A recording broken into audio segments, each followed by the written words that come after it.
السلام عليكم ومرحبا بكم على قناتكم هاجر كويزين. اليوم ان شاء الله حنكمل لكم لاغسيت القريوش مورق. نكملوا نشكلوا القريوش تاعنا ونقليوه ونغسلوه ان شاء الله. نتبعوا المراحل خطوه بخطوه. نكملوا العجين لابارتي تاع المره اللي فاتت، نحلوه مليح، نقسموه على 2 ولا على 4، سا ديبون لا كونتيتي تاع العجين اللي وسيتوها. هنا كنا في المرحله الاولى تاع الفيديو، كنا قسمنا ورقنا العجين تاعنا، درناه بالمايزينا ولا كشافين.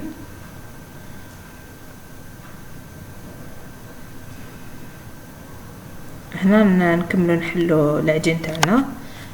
انا كما سبقت وقلت لكم نحلو بالرولو، ولا تحبوا تحلوه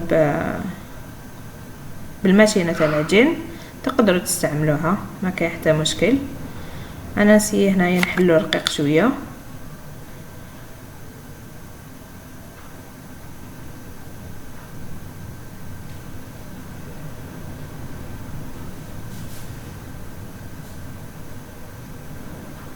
هنا من الاحسن كي نروحوا المرحله الاخرانيه كي نبداو نحلو العجين ما نستعملوش نشا باش ما يطيحناش في المقله. هنا كما رانا نشوفوا لا كان العجين كبير نزيدو نقسمو، ما كاش مشكل. المهم تكون العجينه تاعنا رقيقه شويه، ماشي رقيقه بزاف حتى تجينا من بعد تتنحرق لنا وتجينا مقرمشه ورقيقه بزاف، ماشي مليح هكذاك وماشي مليح تاني تجينا خشينه.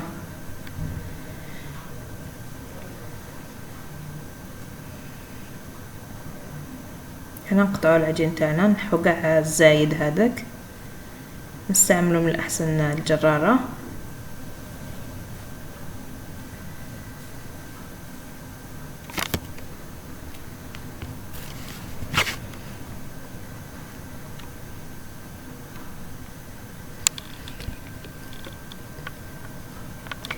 هنا نقطعوا العجين تاعنا على 10، تبعوا كيفاش راني نواسي. هنا نديرو 10 خطوط، نحاولوا نديرهم قد بصح معليش ولا درناها رقاق شويه ولا خشان، حاولوا نديرهم قد. هنا نوريكم زاويه واحده اخرى كيفاش نطويو باش يبان لكم مليح. هنا نطويوها على 2 قبل، ومن بعد نزيدو نطويوها على 2، صافي كلش نطويوها على 4. ومن بعد نحاولوا نحوسوا على الوسط، ماشي لازم سوا بصح نحوسوا عليه. احنا لو كان قطعناهم سوا يخرجوا لنا وحده فوق وحده، بصح كي قطعناهم بالتقاريب نحوسوا بك الوسط وندخلوا كما شفنا، نعاودوا نخرجوا العجين من الفوق. دوك نعاود لكم الطريقه باش تشوفوا مليح.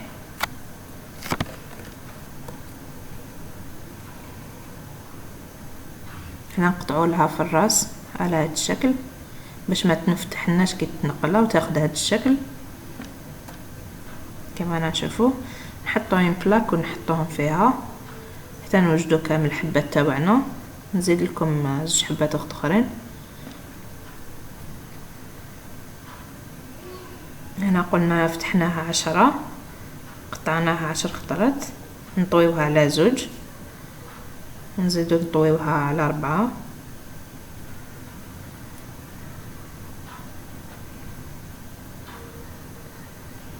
نحاولوا نحوسوا على الوسط كما نشوفوا. ندخلوا يدينا في الوسط، ومن بعد الجهه الفوقانيه ندخلوها في الوسط ونجبدوها. نورمالمون طريقه سهله، ان شاء الله تسيوها تنجحوا فيها ان شاء الله. احنا كما قلت لكم قطعوا في الراس، نزيدو نقطعوا من تحت خط مستقيم، نتحصلوا على هذا الشكل. راح نشوفوا بعد ما نقليوها ونرميو عليها الزيت راح تنفخ لنا. هنا نشوفوا هنا الزيت تاعي مازال ما سخنتش مليح، دو بريفيرونس نخلو الزيت سخون ومن بعد نقصوا لها شويه، نقصوا لها شويه برك باش ما يتعجنناش. هنا الحبه تاعنا نرميو عليها الزيت، هاد الخطوه لازم منها نرميو عليها الزيت باش يطيب العجين من الداخل، وتزيد تنفخ الحبه تاعنا كما رانا نشوفوا. قد ما نرمو عليها قد ما تنفخ الحبه تاعنا.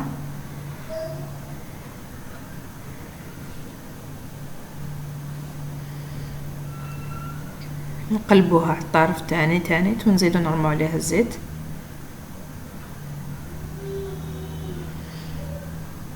هنا بعد ما نطيبوا الحبات تاعنا كما رانا نشوفوا، هاي اللي كي تنفخت الحبه. هذه الحبه درتها صغيره شويه، تقدروا ديروها طويله ما كاش مشكل، كل واحد يشكل القريوش تاعو على حسب الذوق تاعو. قلنا بعد ما نقليوها ما نخلوش تحمر بزاف، وماشي تاني تكون صفرة، صافي تتحمر شويه، غير تبدا تتحمر شويه نحيوها، نحطوها في طبسي، نديرو فيها بابي ابسوربون باش يتشرب هذيك الزيت. ومن بعد ولا تحبوا تقطروها في كسكاس ولا، ومن بعد نديرو عليها كي تكون هي سخونه هكذا، نديرو عليها العسل تكون بارده. نقدروا اللي ما يحبش بزاف العسل، ما يحبهاش معسله بزاف، يرمي عليها العسل هكذا برك من الفوق شويه، قسمه تاع العسل برك هكذا من الفوق. واللي يحبها معسله اكثر كي تكون هكذا سخونه يدخلها داخل العسل، ما يخليهاش تطول بزاف باش تقعد تقرمش. صافي غير دخلوها برك في العسل، قلبوها، عاودوا نحيوها وحطوها تقطر، ومن بعد ديروا لها شبحها بالجلجلان.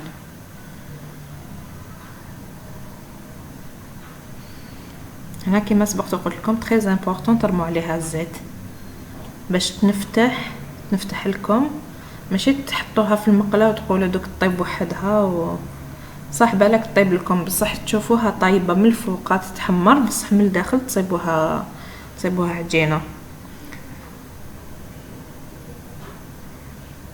هنا درت اشكال مختلفه تاع القريوش، كنت مغاوله شويه، صافي كل وحده كيفاش خرجت لي. ولا بروشان فوا ان شاء الله كاين واحد المشتركه طلبت مني ندير لها قريوش تاع عين الجمل، ان شاء الله المره القادمه ان شاء الله نحاول ندير لها فيديو.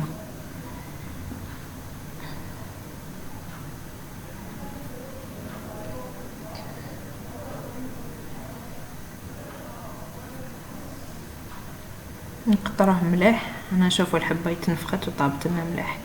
هنا نقدموه على هذا الشكل ونديروا له من الفوق شويه الجلجلان كما سبقت قلت لكم. ان شاء الله تاكلوه بالصحه والهنا. ان شاء الله نتلاقى بكم ان شاء الله المره الماضيه مع فيديو جديد ان شاء الله. ما تنسوش برك تشتركوا في القناه اللي ماهوش مشترك، تشتركوا في القناه، ولا عجبكم لي فيديو تاعي ديروا جيم وبارطاجيوهم في الفيسبوك ولا قدرتوا. وان شاء الله المره